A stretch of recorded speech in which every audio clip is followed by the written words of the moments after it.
Lesson 3 of this unit continues with our idea of solving quadratic equations. So we've already talked about 3 ways: using graphing and using the square root property and using factoring in the zero product property. Now we're going to talk about completing the square and quadratic formula. We talked a little bit about completing the square earlier in the course with circles. We're going to review that process. And then the good old-fashioned quadratic formula, which always works. So completing the square. Remember, this comes from this special factoring property. The quantity a plus b squared will always expand out into a squared plus 2ab plus b squared. So our process was that we subtract away any constant, because we are going to start with this form and we want to make it be that form.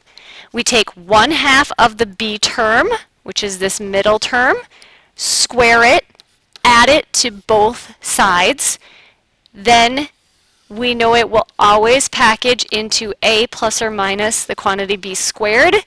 Then we can undo squaring by square rooting and solve from there. So let's look at a couple of examples. So let's start with just the basic element. What number goes here?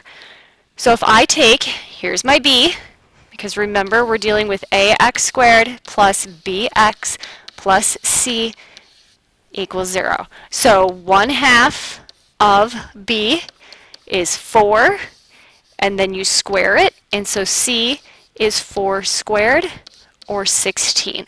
So that is the number you would add to both sides. Here, I don't worry about the negative, but I take 1/2 of 20, which is 10. I'm going to square it, and so I have 100 that I will add to both sides. So now let's look at some finished, complete all the way through examples. So in this first example, I've already subtracted my constant away, so I'm good. So I'm looking at this. And if you remember from the circle unit, I always write that blank for myself. So here's my b term. So I take 1/2 of that b term, which is 2, and I'm going to write 2 squared in both of these slots, because what I do to one side of the equation, I have to do to the other.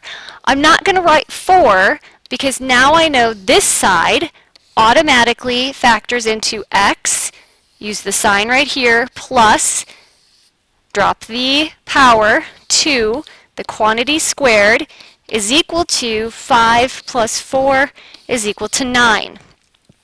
Now I can solve this. Take the square root of both sides, and I end up with x plus 2 is equal to plus or minus 3. And now I have 2 problems. I have x plus 2 equals 3, or x plus 2 equals negative 3. Solve them separately. X equals 1, x equals negative 5. And that's how you use completing the square to solve a quadratic equation. So in this example, I need to subtract 2 from both sides. A squared minus 8a plus, I'm going to leave a blank, is equal to negative 2, negative 10, negative 12, plus, leave a blank, 1/2 of 8 is 4. I'm going to square it and add it to both sides. This side factors because I made it factor.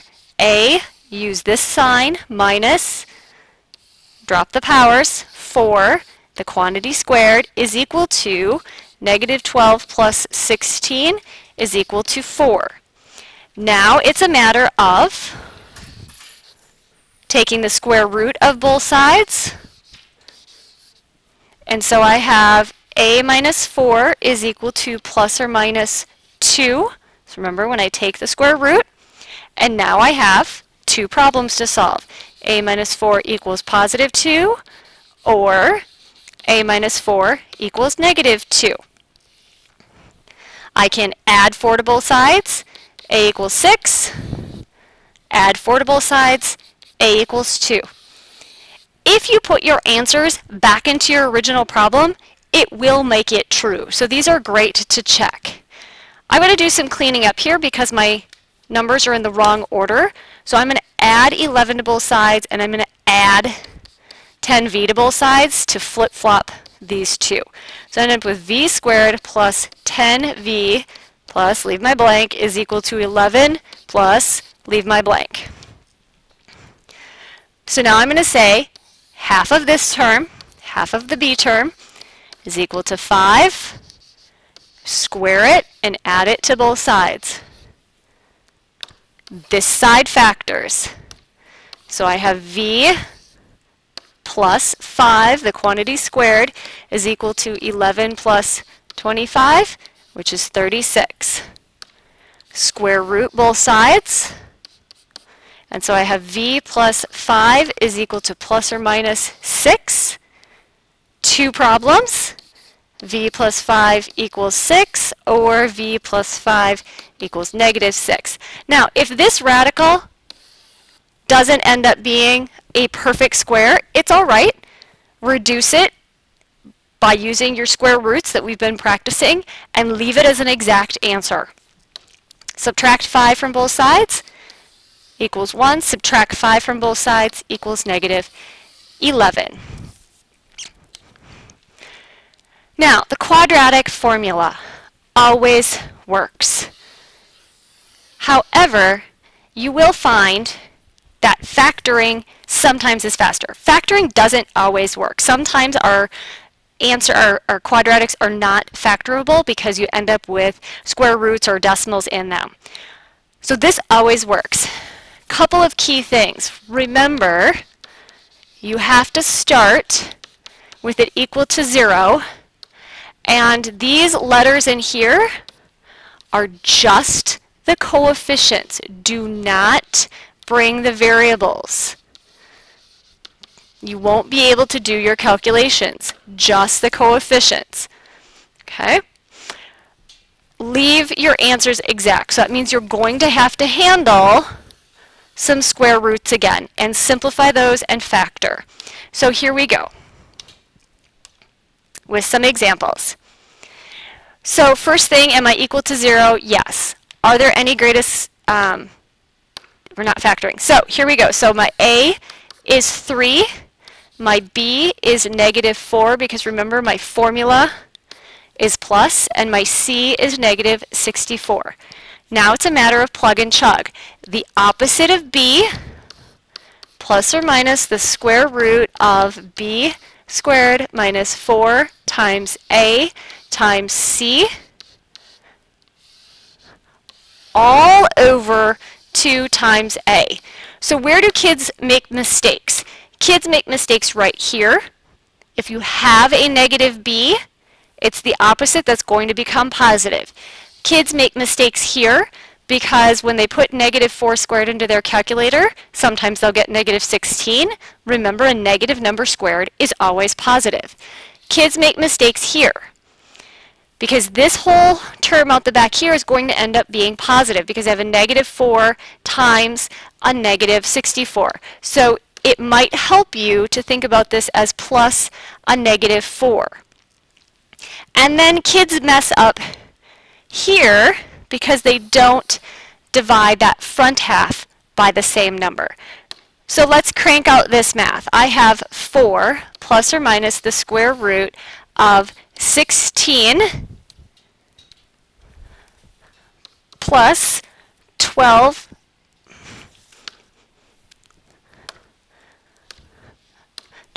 times 64 plus 768 all over 6. So I have 4 plus or minus the square root of 768 over 6. Then you're going to have to go and figure out, is this a perfect square? So 768, if I start factoring, I know 2 goes into it. 3, 8, 4. I know 2 goes into it. 1, 9, 7. And I believe 197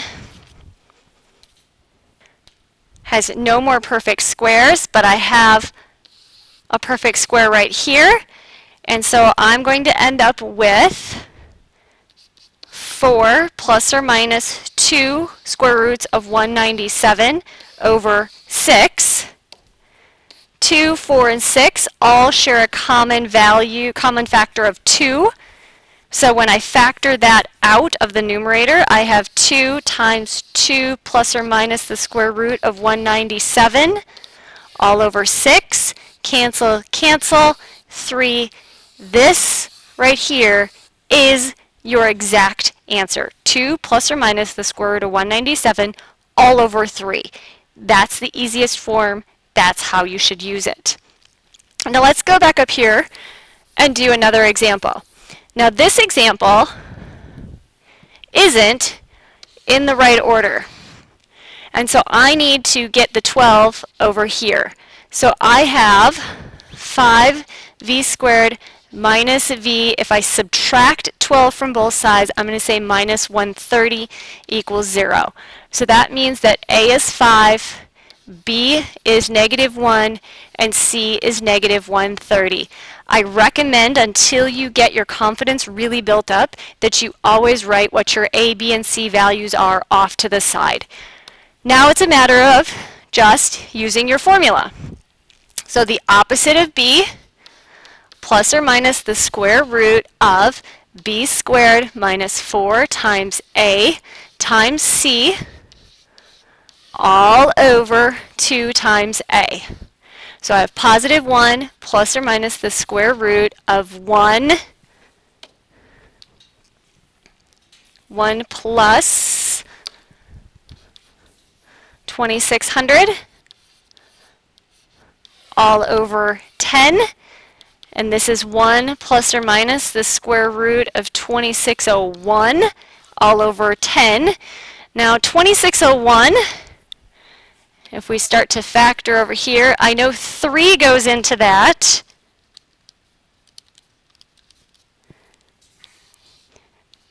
Eight, 6, 7, which is also divisible by 3, 289. And 289 is a perfect square of 17. So actually, 2601 was a perfect square, but here are my perfect square factors because I certainly didn't know that. So what I have now is 1 plus or minus square root of 3 squared is 3, square root of 17 squared is 17, all over 10. So I have 1 plus or minus 51 all over 10. So my two problems are 1 plus 51 over 10 or 1 minus 51 over 10. 52 over 10